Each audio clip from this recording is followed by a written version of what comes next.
ठीक है। देखिए 1857 का विद्रोह कब हुआ, क्यों हुआ, यानी कि इसके कारण क्या थे, क्षेत्र किन किन क्षेत्रों में हुआ भारत के, तो क्षेत्र एवं नेतृत्वकर्ता अलग अलग क्षेत्रों में अलग अलग लोगों के द्वारा नेतृत्व प्रदान किया गया, और फिर विभिन्न क्षेत्रों में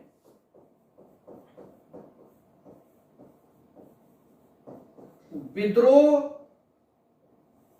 का दमन करने वाले अंग्रेज अधिकारी, पीटी में ज्यादातर यहीं से प्रश्न आता है।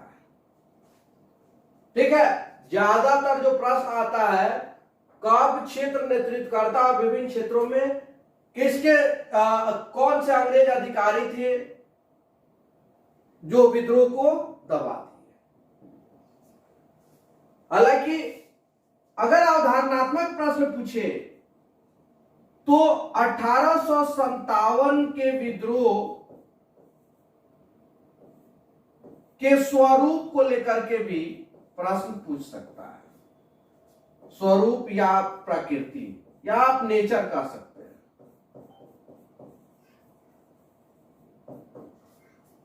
ठीक है, नेचर कह सकते हैं। तो इस पे चर्चा होनी है। यहां पे कुछ पीटी फैक्ट्स है, जैसे में 1857 के विद्रोह के सरकारी इतिहासकार, सरकार के जो इतिहासकार है वो कौन है, आरसी मजूमदार थे क्यों नहीं रहे, और भारत के इतिहासकार और कुछ पश्चिमी जो इतिहासकार है, इसके प्रकृति को लेकर के इन दोनों के अपने अपने राय हैं। तो इस राय को लेकर के भी उन लोगों ने अपने लेख के माध्यम से, पुस्तक के माध्यम से अपने विचार दिए हैं कि एक सिपाही विद्रोह था, तो हिंदू मुस्लिमों का एक षड्यंत्र था, है ना, तो एक सैनिक विद्रोह था, तो एक राष्ट्रीय विद्रोह था, एक जन विद्रोह था। इस तरह का स्टेटमेंट ये लोग दिया है और उसको अपने तर्क के माध्यम से समझाने का प्रयास किया है। तो ये तर्क 1857 के विद्रोह की प्रकृति को लेकर के है। ठीक है, ये भी पूछा जा सकता है आपसे। ठीक है, कि अब ये लोग कुछ जो पुस्तक जो लिखे हैं, जैसे में आप आरसी मजूमदार का एक कथन है जो बीपीएससी मेंस में क्वेश्चन भी पूछता है बार बार, और यह 1857 के विद्रोह की प्रकृति से प्रश्न है, पूछा भी गया है। आरसी मजूमदार का एक फेमस जो स्टेटमेंट है वह है कि यह तथाकथित प्रथम स्वतंत्रता संग्राम, मतलब जिसको जनरली सब लोग क्या कहा गया कि तथाकथित यह प्रथम स्वतंत्रता संग्राम, ना तो प्रथम, ना राष्ट्रीय, ना स्वतंत्रता संग्राम था। ये आरसी मजूमदार का कहना है, जिसको हम लोग जनरली लोग कहता है कि यह प्रथम राष्ट्रीय स्वतंत्रता संग्राम था। तो इस बात से वो सहमत नहीं है, ना तो प्रथम, ना राष्ट्रीय, ना स्वतंत्रता संग्राम था। तो इस तरह का स्टेटमेंट भी आपसे क्वेश्चन क्या बोलते हैं, क्वेश्चन सेट होता है। जैसे में एक और, सभ्यता एवं बर्बरता का संघर्ष था। तो ये स्टेटमेंट किसका है, टी.आर. होम्स का है। तो इस तरीके से भी ऑब्जेक्टिव क्वेश्चन पूछे गए हैं। घटना चक्र को बनाइएगा, उसमें मिलेगा। और साथ में इस टॉपिक को तैयार कर लेने के बाद, और यहां पे आप कारण इतना जान जाइएगा तो आपको परिणाम भी अपने आप समझ में आ जाएगा कि क्या परिणाम हुआ। हालांकि इसको एक संक्षेप में हम लिखा देंगे कि ये परिणाम हुआ, तो आपका ये कंप्लीट हो जाएगा। ठीक है, स्वरूप की चर्चा पहले होनी चाहिए, लेकिन हम उचित नहीं समझते। विदाउट कंटेंट स्वरूप पे डिस्कशन नहीं करना। पहले कौन जान लेते हैं, क्षेत्र जान लेते हैं, किन किन क्षेत्रों में यह विद्रोह हुआ, वह उस विद्रोह के को नेतृत्व प्रदान करने वाले लोग कौन थे, स्थानीय स्तर के नेता कौन थे, और फिर अंग्रेज अधिकारी कौन थे कि वो उस क्षेत्र में उस विद्रोह को दबा दिया। ठीक है, इस सब को पहले फैक्ट्स को हम लोग एक जगह समराइज कर लेते हैं, उसके बाद में ही इसके स्वरूप पे हम लोग बात करेंगे। लास्ट आवर में हम लोग इसके स्वरूप को लेकर चर्चा करेंगे और पश्चिमी इतिहासकार और भारत के इतिहासकार, इवन पश्चिमी इतिहासकारों के समर्थन में कुछ भारतीय विद्वानों ने क्या दिया, अपना तर्क दिया, वो उनके विचार से सहमत भी हुए कुछ।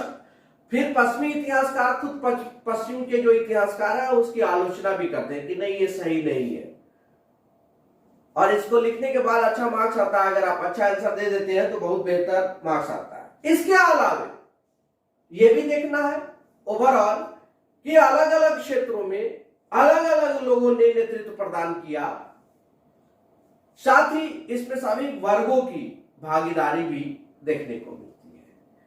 हिंदू मुस्लिम एकता भी देखने को मिला इस विद्रोह के दौरान, इस पे भी चर्चा होगी।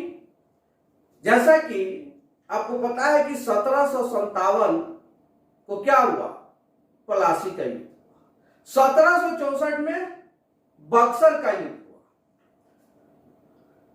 और पूरी तरह से अब भारत उपनिवेश हो जाता है किसका, अंग्रेजों का। एक तरह से कह सकते हैं कि अब पूरा जो दृश्य है ब्रिटिश भारत का हो गया है। और 1757 से, यहां ध्यान दीजिएगा, 1757 से 1857, और ये एक बहुत बड़ा सशक्त विद्रोह था, व्यापक क्षेत्रों में हुआ। इस विद्रोह के कारण अंग्रेजों को अपनी नीतियों में परिवर्तन लाने के लिए मजबूर होना पड़ा। कंपनी का शासन समाप्त हुआ, क्राउन का शासन भारत में शुरू हुआ, और उसके लिए 1858 में ब्रिटेन की संसद ने एक अधिनियम भी पारित किया, और इस अधिनियम के द्वारा भारत में जो ब्रिटिश राज है वो किसके कंट्रोल में चला गया, क्राउन के कंट्रोल में चला गया, ब्रिटेन की महारानी के कंट्रोल में चला गया। इसका मतलब यह है कि 1757 से 1857 के बीच ऐसा कोई भी विद्रोह नहीं हुआ जो अंग्रेजों को उनकी अपनी नीतियों में परिवर्तन लाने के लिए मजबूर करे। तब तो यह सामने आया, लेकिन इस बात से भी इनकार नहीं किया जा सकता है कि औपनिवेशिक सत्ता के स्थापित होने के बाद ही भारत में उनकी नीतियों का, विशेषकर आर्थिक नीतियों का विरोध भी शुरू होने लगा। हालांकि ये विरोध स्थानीय स्तर पे थे, वो छोटे छोटे लोकल मांगों पे आधारित थी, क्षेत्र सीमित था, नेता भी उस तरह के नहीं थे, नेतृत्व भी उस प्रकार का नहीं था। आधुनिक अस्त्र शस्त्र के सामने जो स्थानीय स्तर पर विद्रोह हुए उसको दबा दिया गया। लेकिन 1857 आते आते भारत के विभिन्न क्षेत्रों में क्या हुआ, जो विद्रोह हुआ था, ब्रिटिश सरकार की नीतियों को लेकर जो लोगों में असंतोष उत्पन्न हो चुका था, उसको चिंगारी और हवा देने का काम 1857 कर दिया। हालांकि विद्रोह की शुरुआत जो एक तय समय सीमा निर्धारित थी, यह विद्रोह से पहले ही शुरू हो गया था।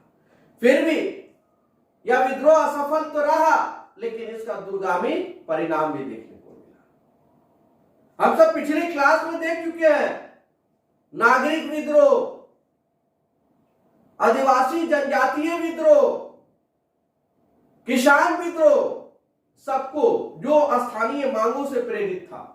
इसमें भी हम लोग देखे होंगे सबसे जस्ट 1857 के पहले 1855 और 56 में एक विद्रोह हुआ था बिहार झारखंड के क्षेत्र में। कौन विद्रोह था वो? संथाल विद्रोह। बीपीएससी मेंस का ये टॉपिक भी बनता है, ये भी जनजातीय विद्रोह में। और 1857 के बाद भी बिहार, उस समय जो झारखंड साथ था, उसके बाद भी विद्रोह हुआ है जनजातीय क्षेत्रों में, जिसको उलगुलान महान हलचल की संज्ञा दी जाती है, मुंडा विद्रोह। वो भी बीपीएससी में जीएस में पूछा ही जाता है। ये 3 प्रश्न ना पूछिए तो मेंस में क्वेश्चन सेट होने का कोई मतलब ही नहीं होता है। आप प्रीवियस ईयर क्वेश्चन उठा करके देख लीजिएगा, ठीक है। कभी 1857, उसमें वीर कुंवर सिंह बिहार के क्षेत्र में, फिर ये संथाल, तो कभी मुंडा, लगातार क्वेश्चन पूछता है। तो जनजातीय विद्रोह था, ये जो संथाल विद्रोह था, जनजातीय क्षेत्रों में बहुत सशक्त चुनौती दिया। और ये विद्रोह अंग्रेजों और भारतीय जमींदारों, साहूकारों, महाजनों के विरुद्ध था। प्रीवियस क्लास में हम सब लोग चर्चा कर चुके हैं। 100 वर्षों के इतिहास में 1857 का विद्रोह यह प्रमाणित करता है कि अब इनका पोल खुल चुका है, ठीक है। और इसी वजह से इनको अपनी नीतियों में परिवर्तन करना पड़ा। लेकिन जो भी परिवर्तन था वो भारत में लंबे समय तक औपनिवेशिक शासन बनाए रखने के हित में था, भारतीयों के हित में नहीं था। लेकिन धीरे धीरे 1947 तक आते आते बहुत कुछ बदला। तो यह भारत के या आधुनिक भारत के स्वतंत्रता संग्राम के इतिहास में एक महत्वपूर्ण पड़ाव था, एक टर्निंग पॉइंट है, परिवर्तनीय बिंदु है। और यहीं से आपको पता होगा कि भारत में लोगों के, आप कहे तो लोगों के अंदर या भारत के जनता में राष्ट्रवादी भावना का विकास हुआ। और 1885 आते आते इंडियन नेशनल कांग्रेस की जो स्थापना हुई वो उसमें परिलक्षित हुआ। तो बीजारोपण, भारत में राष्ट्रवाद का जो बीजारोपण हुआ वो 1857 के विद्रोह के बाद हुआ। इसी का परिणाम था। एक विहंगम दृश्य के साथ इसको पढ़िए, चिंतन भी होना चाहिए आपका। क्योंकि अगर आप यहां पे इसके सभी पहलुओं को समझेंगे, इसके इम्पैक्ट को पूरे अब आगे आने वाले जो भी नेशनल मूवमेंट शुरू का चरण होगा उसमें आप समझेंगे 1947 तक, इससे पहले की घटनाओं को और इस समय की घटनाओं को, तो इतिहास आपके लिए आसान हो जाएगा। आपको स्कॉलर थोड़ी बनना है, नहीं बनना है। आपको बीपीएससी हो या यूपीएससी हो, बिहार दरोगा हो, क्वालिफाई करना है। लेकिन एक बात याद रखना है हम लोगों को कि अतुल प्रसाद जो अध्यक्ष महोदय है बार बार क्या बोलते हैं, प्रश्न का डिफिकल्टी लेवल क्या होगा, क्या होगा प्रश्न का डिफिकल्टी लेवल, आप जान रहे हैं क्या होगा। इसलिए अवधारणात्मक प्रश्न भी पूछे जाए, कथन कारण वाले भी प्रश्न पूछे जाए, या तथ्यों पे बेस्ड क्वेश्चन पूछे जाए, तो कहीं से भी हमारा आंसर गलत नहीं होना चाहिए। विशेषज्ञ नहीं बनना है, क्योंकि ये बहुत रुचिकर भी हो जाता है। ऑप्शनल की तो बात रही नहीं, एमसीक्यू बेस्ड है, ऑप्शनल सबका अलग अलग होता है, क्वालिफाइंग नेचर का है। हालांकि वहां पे अभी अध्यक्ष महोदय अलर्ट करते हैं इतना हल्के में ना ले, लेकिन अभी यहां हम लोग पढ़ रहे हैं तो एक दायरे में बहुत संतुलन के साथ हम लोग इसका अध्ययन करेंगे। टॉपिक डिफाइन कर दिया गया कि 1857 का विद्रोह कब शुरू होता है, क्यों शुरू हुआ, इसके पीछे कारण कौन कौन से जिम्मेवार है। हालांकि इसका तत्कालीन कारण अब सबको पता है, क्लास 5 से 7 8 सब में हम लोग जानते हैं, क्या था? चर्बी वाला कारतूस। फिर क्षेत्र और नेतृत्वकर्ता भी लगभग सभी लोगों को कुछ कुछ जो महत्वपूर्ण है, झांसी की रानी, तात्या टोपे, नाना साहब, वीर कुंवर सिंह, ये सब पता होता है, लेकिन सभी पता नहीं होता है। यहां 1857 से जो प्रश्न पूछा जाता है, आईएएस एग्जाम में भी पूछता है, उत्तर प्रदेश लोक सेवा आयोग हो, झारखंड लोक सेवा आयोग हो, बिहार लोक सेवा आयोग हो, या अन्य कोई भी परीक्षा है, उसमें ये पूछता है तो बहुत आसान भी प्रश्न पूछ लेता है, और कभी कभी विचार करने वाला भी प्रश्न पूछ लेता है। ये क्षेत्र और नेतृत्वकर्ता और विद्रोह को दबाने वाले जो अंग्रेज अधिकारी हैं, इनको हम लोग थोड़ा सा भारत के मानचित्र पर ही पढ़ने की समझने की कोशिश करेंगे। तब जाकर के 1857 के स्वरूप, प्रकृति और उसके लास्ट में हम लोग ये परिणाम को देखेंगे। यदि आप लोग कहेंगे कि सर बिहार स्पेशल में अब कौन जाएगा पढ़ने, यही में बिहार के संदर्भ में भी डिटेल्स बता दीजिए, तो नेक्स्ट लेक्चर में इसको कंप्लीट करने के बाद उसको भी हम करा देंगे। क्या आप लोग सहमत है इससे? या बिहार स्पेशल वाले हिस्ट्री में पढ़ेंगे, या यहीं पे इसको कंप्लीट करा दिया जाए कि 1857 का विद्रोह जब भी आए तो एक ही जगह हमारे पास एक कलेक्टेड मटेरियल होगा, उसको उठा लेंगे, आप रिवीजन कर लेंगे, काम कंप्लीट हो जाएगा। बताइए, एक ही जगह पढ़ा दिया जाएगा। चलिए, तो ये आपका हुआ। अब लिखना शुरू कीजिए, एक कॉमन जो इंट्रोडक्शन होना चाहिए, लिखना शुरू कीजिए, इसलिए कि थोड़ा सा मेंस के लिए भी अप्रोच बनाते चलिए। ठीक है, लिखिए 1857 के विद्रोह के बारे में।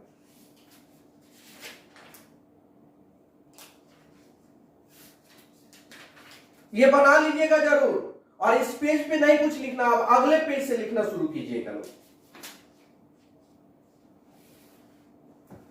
ठीक है ना?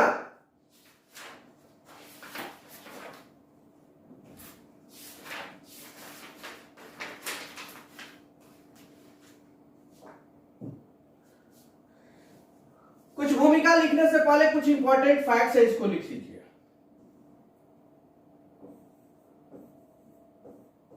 जो कॉमन फैक्ट्स है, लगभग सभी परीक्षाओं में बार बार पूछे जाते हैं, ये जुबान पे होनी चाहिए।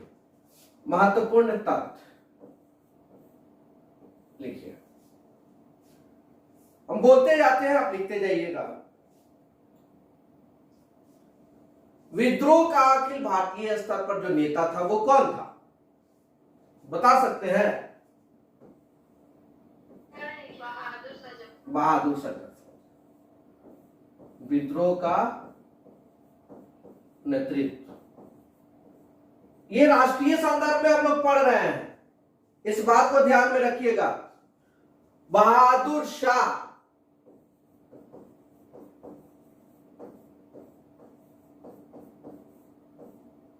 द्वितीय या जफर बोलते हैं। ये जफरनामा नाम से क्या लिखता था? गजल लिखता था। अंतिम मुगल बादशाह है, या उत्तरवर्ती मुगल बादशाहों में ये अंतिम है ना? अगला इंफॉर्मेशन लिखिएगा। अब गवर्नर जनरल होगा कोई ना कोई, क्या लिखना है सर? क्या? अरे विद्रोह का नेतृत्व बहादुर शाह द्वितीय जफर। गवर्नर जनरल, इस समय गवर्नर जनरल है ना 1857 में। विद्रोह के समय भारत का गवर्नर जनरल लॉर्ड कैनिंग। हाँ, विद्रोह के समय भारत का गवर्नर जनरल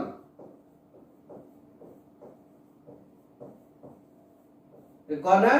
लॉर्ड कैनिंग।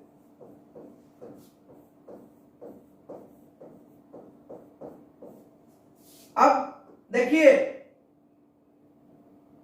यहां पे ध्यान दीजिएगा, भारत का गवर्नर जनरल लॉर्ड कैनिंग, ठीक है। तो एक गवर्नर जनरल का एक अलग हम लोग पढ़ेंगे भी, गवर्नर, गवर्नर जनरल, बंगाल का गवर्नर, ऐसे ऐसे करके इसका एक क्रमिक इतिहास रहा है। सबसे पहले गवर्नर होगा तो वो बंगाल का, गवर्नर के बाद में वो क्या कहलाया, गवर्नर जनरल, इसके बाद में भारत का गवर्नर जनरल, और इसके बाद में वायसराय।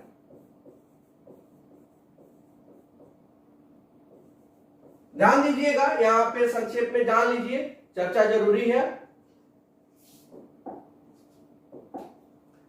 ये जो गवर्नर जनरल है तो पूछता भी है, गवर्नर जनरल तो बंगाल का जो पहला जो गवर्नर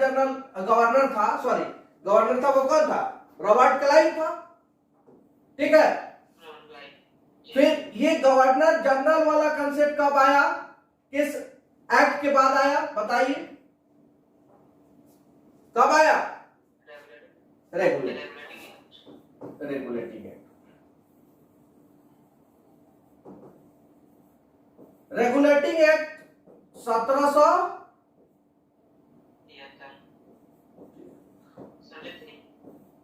ठीक है। इसमें अब गवर्नर को गवर्नर जनरल कहा जाने लगा। फिर यही गवर्नर जनरल भारत का गवर्नर जनरल कहलाता है। यह है 1833 का जो चार्टर इस एक्ट में यह प्रावधान किया गया कि जो गवर्नर जनरल है वो क्या कहलाएगा, भारत का गवर्नर जनरल। और यही 1857 का जब विद्रोह हुआ तो 1858 का अधिनियम लागू, है ना। और इसी अधिनियम में ये एक पद भी सृजित किया गया ब्रिटेन की संसद में, वो भारत संबंधी मामलों की देखरेख करने के लिए भारत मंत्री। और अब जो भारत का गवर्नर जनरल है इस अधिनियम के बाद क्या कहलाएगा, भारत का वायसराय कहलाएगा। लॉर्ड कैनिंग जो है 1857 के विद्रोह के समय है, 1856 से इनकी शुरुआत होती है भारत में कार्यकाल। और इससे पहले कौन है, 1848 से लॉर्ड डलहौजी है, ठीक है ना। जब ये भारत आया उसी समय इसको एहसास हो गया था कि भारत में जब हम जा रहे हैं तो वहां के लोगों में घोर असंतोष है। 100 वर्षों का जो इनका जो इतिहास है, इनकी जो नीति रही है, भारतीयों में काफी आक्रोश है, इसको पता था और हुआ भी वही। आई बात समझ में। तो ये लॉर्ड कैनिंग को भारत आने से पहले आभास हो चुका था कि हम तो जा रहे हैं भारत का गवर्नर जनरल बनकर, लेकिन वहां पे हमको चुनौतियों का सामना करना पड़ेगा। चलिए देखिए, क्लास में कंसेप्ट के लिए थोड़ी बहुत चर्चा होनी जरूरी होती है, ज्यादा ना होता है। अब 1857 का विद्रोह ये था, वो था, क्रांति, अंग्रेजों को ये कर दिया, वो कर दिया, वो सब चर्चा एक सिविल सर्विसेज की तैयारी करने वाले स्टूडेंट के लिए शोभा नहीं देता, ना पढ़ाने वाले के लिए शोभा देता है, ठीक है। और उसमें झांसी की रानी तो धोधू पंत, बिरजिश कादी, डिस्ट्रिक्ट कुंवर सिंह, टीआरपी लोग पढ़ाने के लिए ऐसा करता है, हमसे नहीं होगा, ठीक है। कॉन्सेप्ट के लिए ये सब जरूरी है। जहां रेफरेंस चाहिए वहां रेफरेंस लीजिए, हल्की फुल्की चर्चा होनी चाहिए, थोड़ा बहुत इंटरटेन हो गया, गंभीरता से तैयारी करना है। भारत का गवर्नर जनरल लॉर्ड कैनिंग। अब सोचिए, ब्रिटेन की संसद और संसदीय परंपरा में पीएम होता है, पता है ना, पीएम होता है। तो फिर प्रश्न उठता है कि उस समय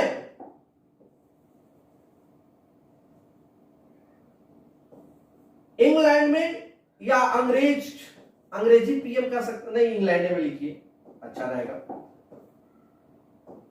इंग्लैंड में पीएम कौन है, प्रधानमंत्री कौन है, ब्रिटेन का प्रधानमंत्री कौन है, यह भी प्रश्न। पामर्स्टन,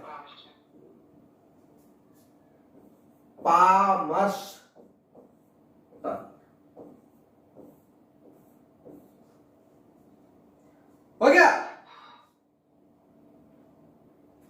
फिर एक प्रश्न और अभी हम लोग चर्चा भी किए हैं उसमें कि विद्रोह के पहले 1857 के विद्रोह के पहले प्रमुख विद्रोह कौन था? चलिए ना कि संथाल विद्रोह के पहले प्रमुख विद्रोह कौन था?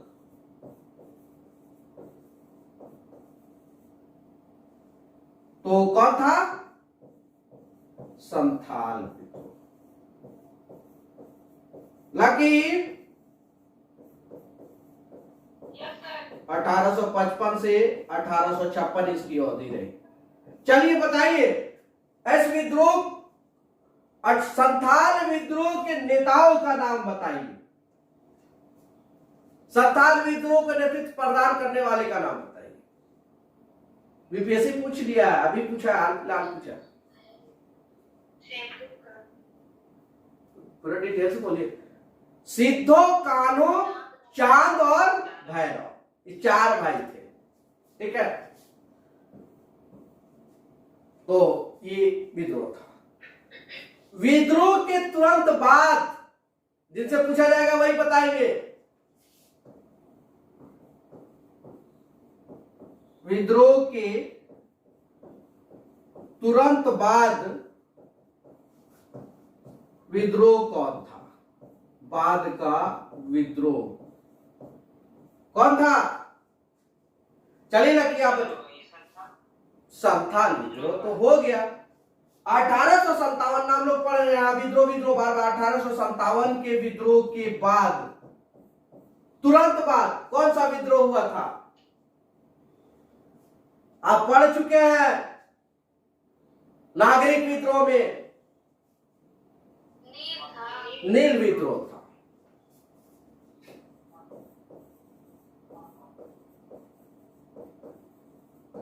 नील विद्रोह बंगाल में हुआ, इसकी अवधि बताइएगा।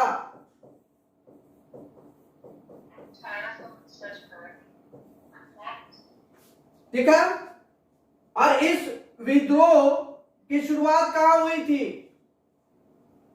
बंगाल के नादिया। ठीक। इस विद्रोह, नील विद्रोह, जो थोड़ा रिवीजन भी हो जाएगा आप लोगों का, यह जो विद्रोह नील विद्रोह हुआ, इसका मूल कारण क्या था? मूल कारण किस पद्धति को लेकर के ये विद्रोह था, और वो पद्धति क्यों वो उस क्षेत्र में समस्या खड़ा किया, बताइए। हाँ, गदनी प्रथा।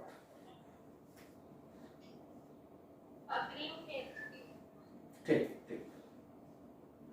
लिखिए लिखिए, कुछ बात है, महत्वपूर्ण बात है, अभी है आपका समय, लिख लीजिए।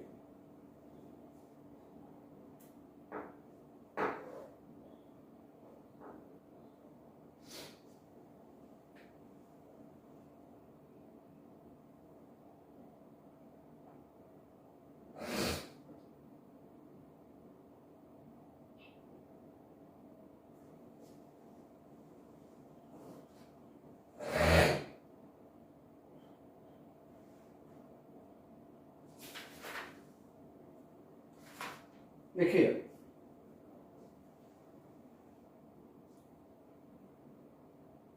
अंतिम पेशवा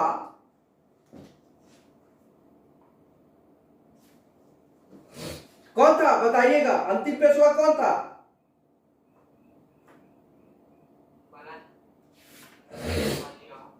द्वितीय। ठीक है, अंतिम पेशवा बाजीराव द्वितीय के मृत्यु के बाद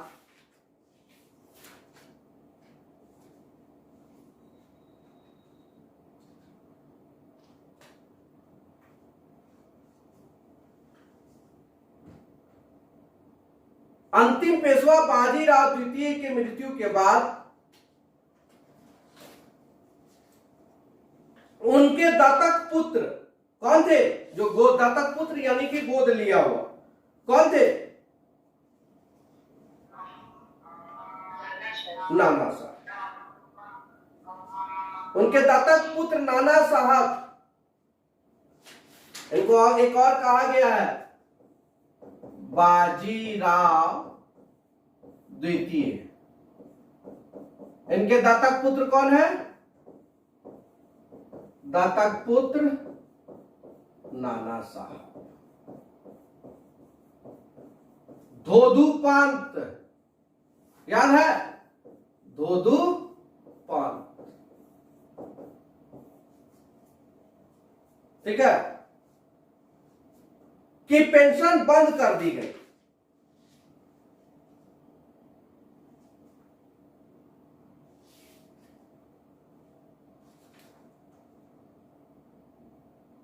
तब उन्होंने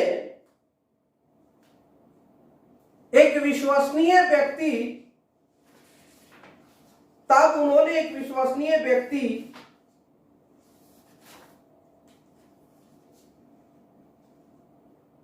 उस व्यक्ति का नाम था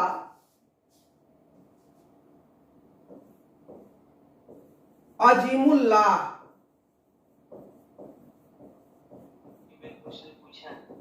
पूछा है?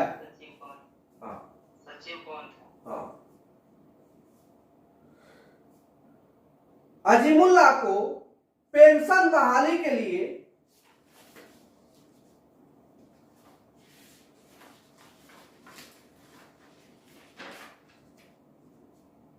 लंदन भेजा। कहां भेजा? लंदन भेजा।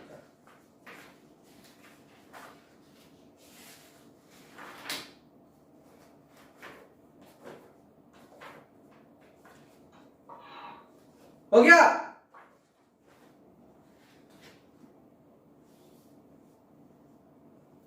जब बंद ही कर दिया तो सुनने वाला था। आपको तो बताए थे पेशवाओं के इतिहास में, बताए थे कि नहीं बताए थे कि अंत में ये भी होगा, पेंशन दे करके जब बाहर भेजा जाएगा या पेंशन निर्धारित करके इनको कहां बैठाया गया था, ये भी प्रश्न पूछता है। बताइए। पढ़ने के लिए भेजे।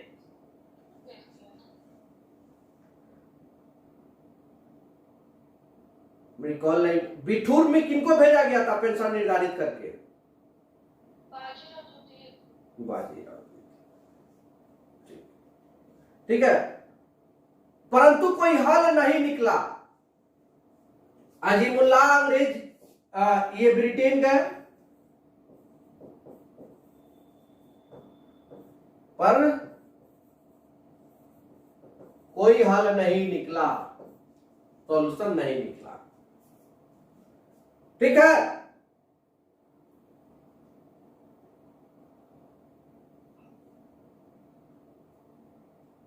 अब ये आता है वापस कहां? भारत, लंदन से। तो आने का मार्ग इसने तय किया, हम अरब देश से होकर के जाएंगे। जो यूरोपियन जिस मार्ग की खोज किया था उधर से नहीं जाएंगे। कैसे आया वो? तो आया होगा, आपको स्वाभाविक है। कैसे आया होगा? मेडिटेरेनियन सी वाला या यूरोप वाला ही पार्ट होके आया होगा, फिर सुएज नहर से आया होगा, अरबियन पेनिसुला में आया होगा, ऐसे ऐसे करके ये गल्फ कंट्री होके आया अरब देशों से, और ये समर्थन जुटाने में लगा था, खुद अरब जगत के लोगों को खदेड़ा है कौन? यूरोपीय। और उसमें भी अंतिम रूप से दक्षिण पूर्वी एशिया देशों पर भी कब्जा अरब व्यापारियों का, अरब जगत का। और इधर भी सबको तो खदेड़ा। अभी गया वहां एकजुट करने, खुद यूरोपियनों में फ्रांसीसियों को, पुर्तगालियों को, डेनमार्क को, सबको तो भगाया यहां से। लेकिन दिमाग लगाया अपना कि हम अरब जगत से समर्थन ले ले, तो समर्थन काम नहीं आने वाला है भारत में। ठीक है, लिख लीजिएगा। हल कोई नहीं निकला। ब्रिटेन से वापस आते समय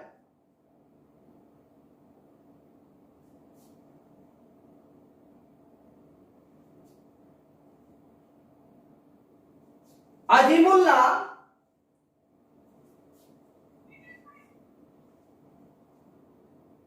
अरब देश से होकर के आया।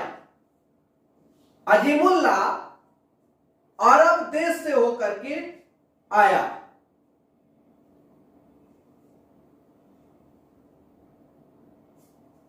ताकि अपने पक्ष में समर्थन जुटाया जा सके।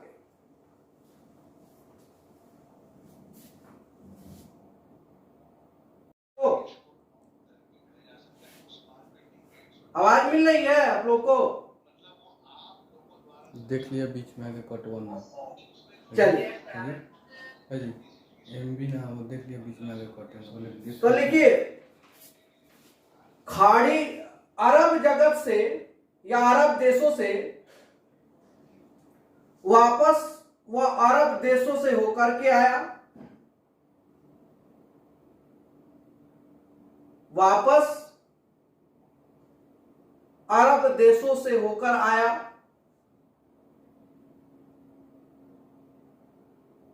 ताकि अपने पक्ष में समर्थन जुटा सके।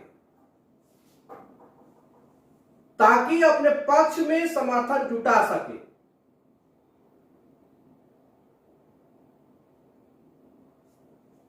ठीक है।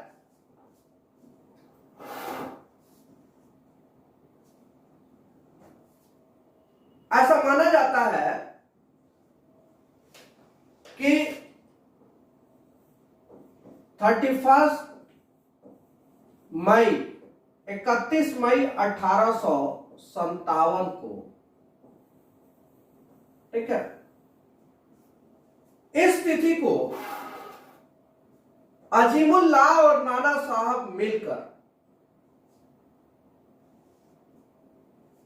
विद्रोह की शुरुआत करने की सोचे थे। 31 मई ऐसा माना जाता है कि विद्रोह की शुरुआत कब होनी थी?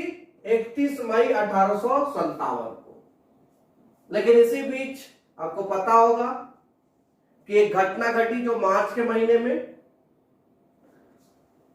कौन सी घटना? भगत सिंह सूर्य और आजाद। ये कहां घूम रहा है भाई? ये कहां घूम रहा है?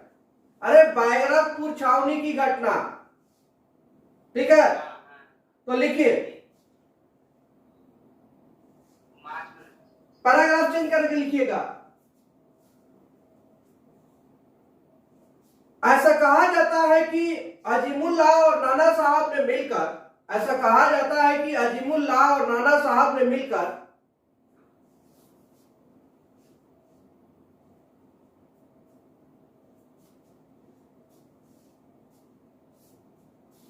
मई 1857 को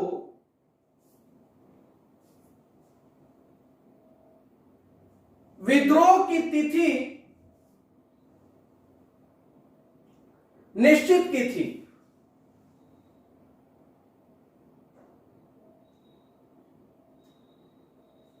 हो गया।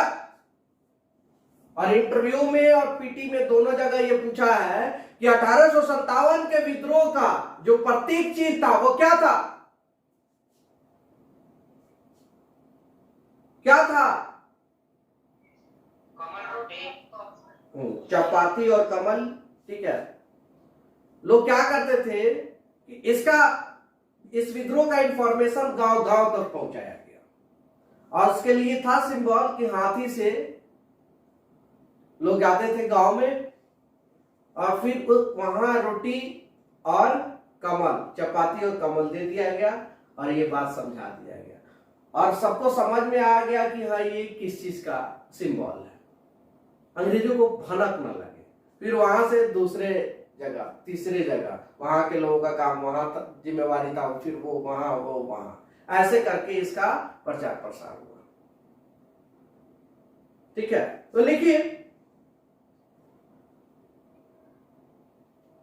विद्रोह के प्रचार के लिए प्रतीक के रूप में, विद्रोह के प्रचार के लिए प्रतीक के रूप में चपाती और कमल का प्रयोग किया गया।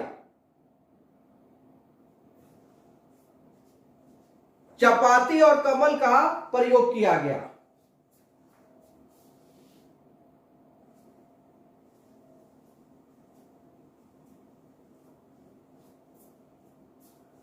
परंतु इसी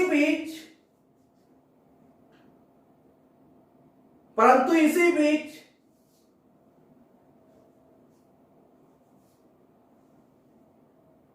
एक अन्य घटना घट गई। ठीक है,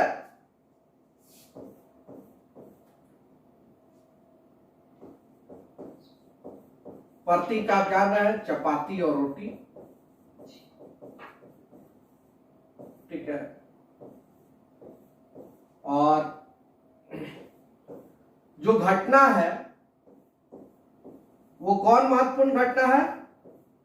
तो बैरकपुर की घटना, जो मंगल पांडे से जुड़ा हुआ। लिखिएगा,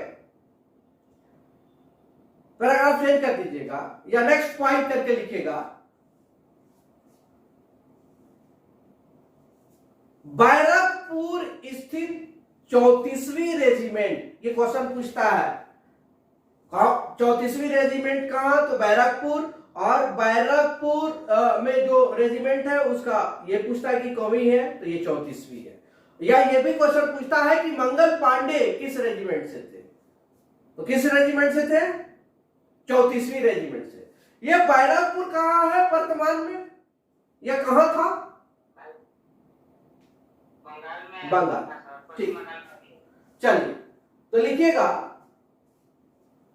बैरकपुर स्थित 34वीं रेजिमेंट के जवान मंगल पांडे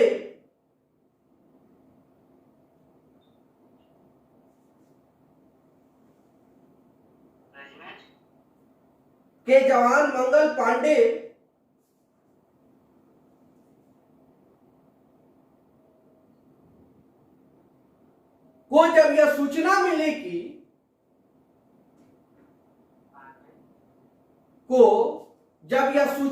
कि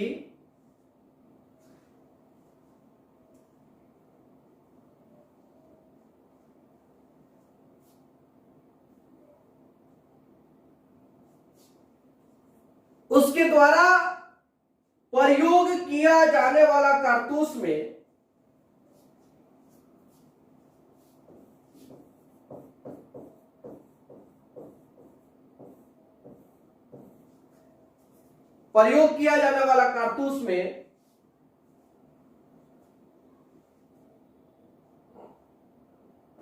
गाय और सुअर की चर्बी मिली है।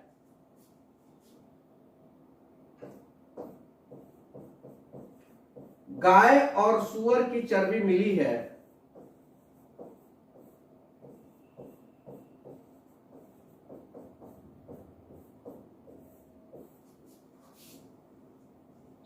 चपाती और क्या लिखे?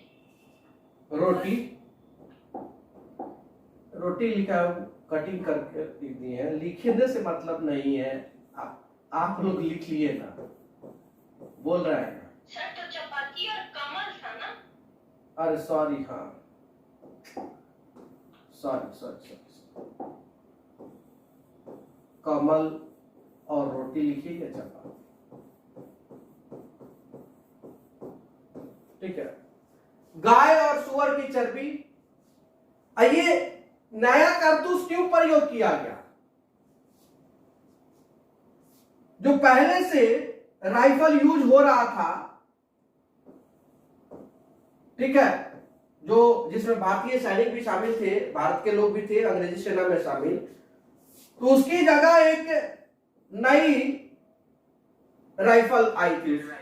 उसका क्या नाम था? Enfield rifle. और इस इनफील्ड राइफल में जो कारतूस यूज होना था, उसमें ये ऐसा अफवाह था, यह सच्चाई था, जो भी था। अब तक अंग्रेजों ने भारत का आर्थिक शोषण किया,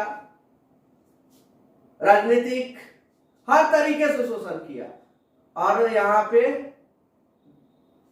धर्म भी नष्ट करने की पर तुला हुआ। इससे दोनों को नुकसान है, हिंदू और मुस्लिम दोनों को।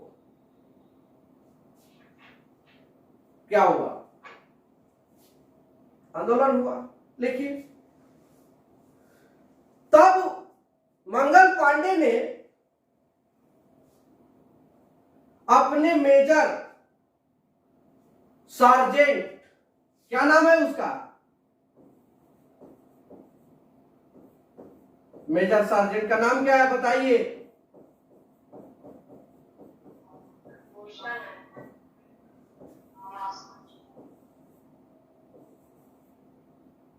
ह्यूडसन,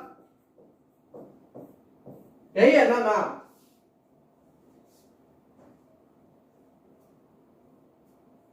को 27 मार्च 1857 को गोली मार दी। 27 मार्च कब गोली मारी ये क्वेश्चन नहीं पूछा है, लेकिन पूछ लेगा। 27 मार्च 1857 को गोली मार दी। अच्छा क्वेश्चन है, गड़बड़ हो जाएगा, ध्यान रखिएगा। हो सकता है एक बार कहीं पूछा गया हो, नहीं तो पूछ सकता है ये डेट। ये तो पूछ चुका है, ठीक है। गोली मार दी।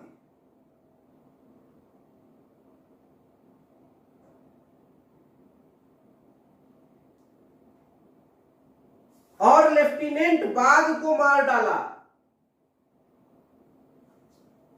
कैसे मारा था पता है ना? लेफ्टिनेंट बाग, उनका पूरा बाग ही निकाल दिया, लेफ्टिनेंट बाग को मार डाला।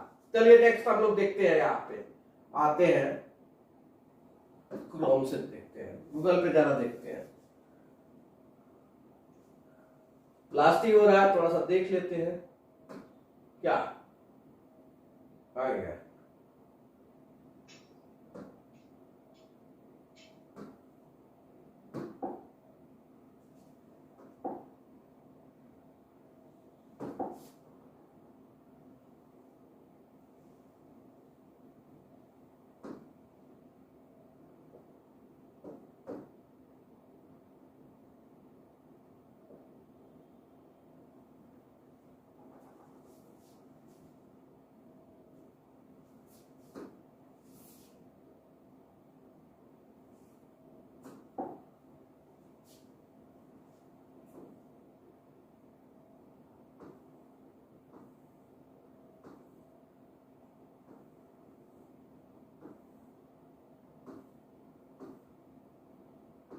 इसमें विकिपीडिया नहीं दिया है क्या? नहीं दिया। एनसीईआरटी या किसी बुक में या कहीं पे हम लोग देखे थे कि इसका बहुत अच्छे से, हाँ यहाँ है।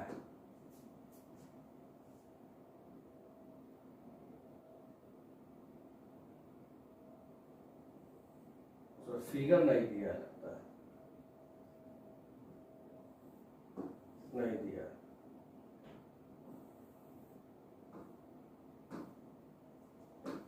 नहीं दिया इसमें फिगर।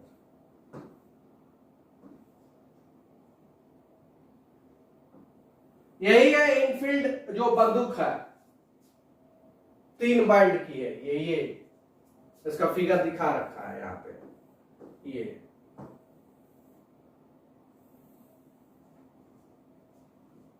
3 बाइंड इनफील्ड बंदूक है ये।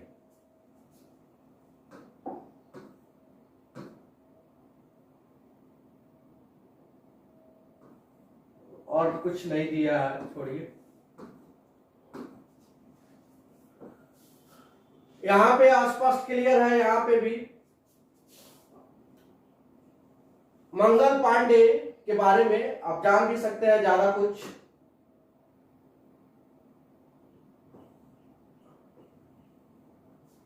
कंफ्यूजन नहीं होना है, लिख सकते हैं यहाँ पे कि मंगल पांडे उत्तर प्रदेश के बलिया के नागवा नामक गांव में ये ब्राह्मण परिवार में हुआ था। इनका पिता दिवाकर पांडे थे और 22 साल की उम्र में ईस्ट इंडिया कंपनी की सेना में बंगाल में नेटिव इन्फेंट्री 34वीं बटालियन में भर्ती किए गए थे। बस ये सब छोटा छोटा जो इंफॉर्मेशन है इसको लिख लीजिए, ठीक है।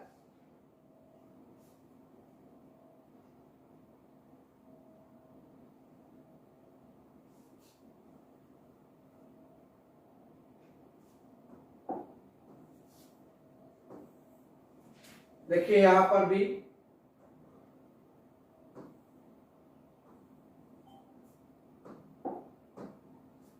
आपका नई इनफील्ड बंदूक भरने के लिए कारतूस को दांत से काटना होता था, यह आप सबको पता है।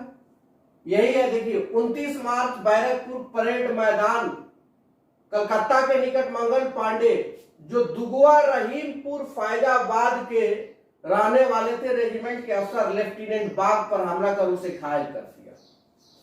जनरल हेयरसे के अनुसार मंगल पांडे किसी प्रकार के धार्मिक पागलपन में थे और उन्हें जनरल जमदार ईश्वरी प्रसाद ने मंगल पांडे को गिरफ्तार करने का आदेश दिया, पर जमदार ने मना कर दिया। सिवाय एक सिपाही शेख पलटू को छोड़कर सारा रेजिमेंट ने मंगल पांडे गिरफ्तार करने से क्या कर दिया था, मना कर दिया था।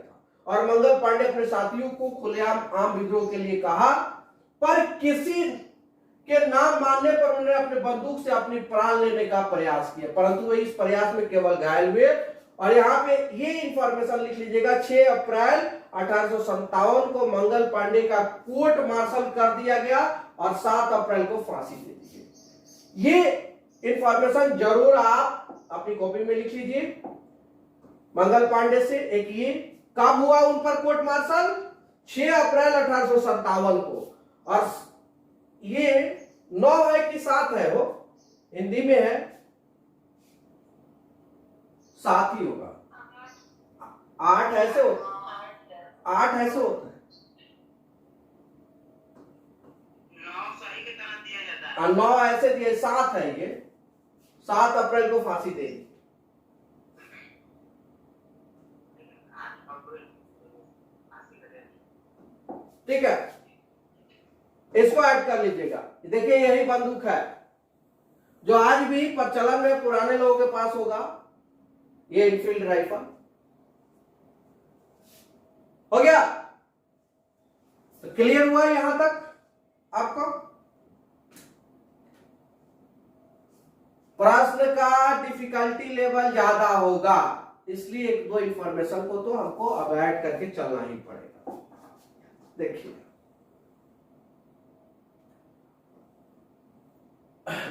ये हो गया आपका मंगल पांडे पर कुछ। 8 अप्रैल है बोले है ना, हम लोग जब मिडिल स्कूल में थे ना तो उर्दू में भी 1 2 3 लिखवाया जाता था, पहाड़ा गिनती उर्दू मिडिल स्कूल में पढ़ते थे, और फिर हिंदी में भी, और फिर रोमन वाले में भी। ये 8 अप्रैल, ठीक है, बैक किया जाए।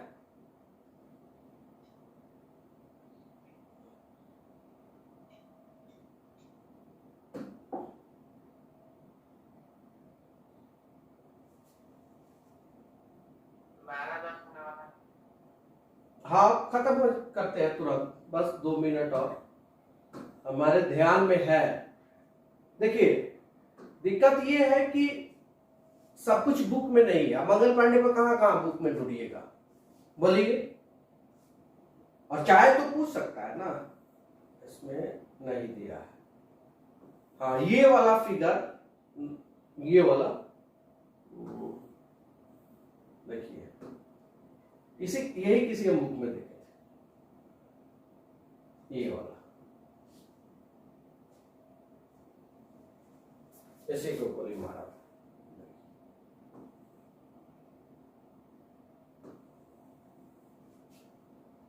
ठीक है, चलिए ठीक, लास्ट इसको कर ही लीजिए।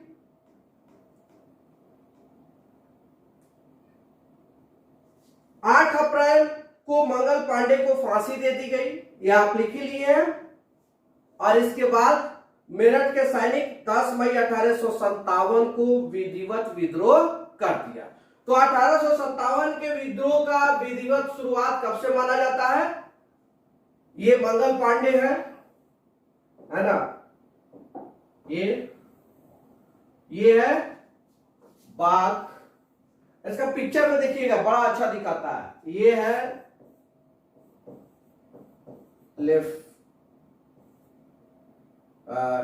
लेफ्टिनेंट बाघ, ठीक है ना, और ये है मंगल पांडे।